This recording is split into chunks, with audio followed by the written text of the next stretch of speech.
দেখো, একটা প্রশ্ন কিন্তু অনেক সময় আসে, যে প্রশ্নটা আজকে একটু আলোচনা করে দিচ্ছি। সেটা হচ্ছে গতিবেগ আছে ত্বরণ নাই, আবার ত্বরণ আছে গতিবেগ নাই। দুটো কথা খেয়াল রাখো, একটা হচ্ছে গতিবেগ আছে ত্বরণ নাই, আবার অনেক সময় ত্বরণ আছে গতিবেগ নাই। কি করে বুঝবো আমরা?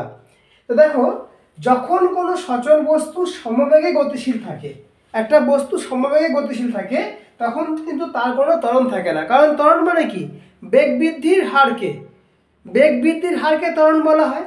তো যখন বস্তু সমবেগে গতিশীল হয়, সমবেগে চলছে, তখন কিন্তু তার কোনো ত্বরণ থাকে না। অর্থাৎ বেগ আছে ত্বরণ নাই, ব্যাখ্যা হয়ে গেল। সমবেগে চললে তার কোনো ত্বরণ থাকে না।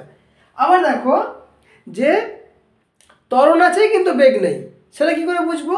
না, কোনো জিনিসকে আমরা যখন ঊর্ধ্বে নিক্ষেপ করি, যখন ওপর দিকে কোনো জিনিসকে আমরা ঢিল ছুড়ে দিলাম, মনে করো ওপরের দিকে, একটা বলকে আমরা ওপরের দিকে ছুড়ে দিলাম, একটা সর্বোচ্চ সীমায় যখন পৌঁছায়, তখন বলটার বেগটা একটা জায়গায় গিয়ে শূন্য হয়ে যায়।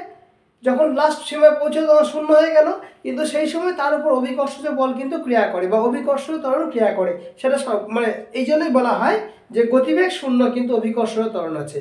সেই কারণেই বলা হয় যে গতিবেগ নাই কিন্তু ত্বরণ আছে। যেটা বলছি, ত্বরণ আছে গতিবেগ নাই, আর আগেরটা বললাম গতিবেগ আছে ত্বরণ নাই। বোঝা গেল? তাহলে কি বলবো? যখন কোনো বস্তু সমবেগে গতিশীল থাকে, তখন তার বেগ থাকলেও ত্বরণ থাকে না। আর কোনো বস্তুকে যখন ঊর্ধ্বে আমরা নিক্ষেপ করি, তখন সর্বোচ্চ সীমায় যখন পৌঁছায়, তখন তার বেগটা শূন্য হয়ে যায়, কিন্তু অভিকর্ষজ ত্বরণের মানটা সর্বোচ্চ থাকে। যে কারণে বলা হয় যে ত্বরণ আছে বেগ নেই। ঠিক আছে?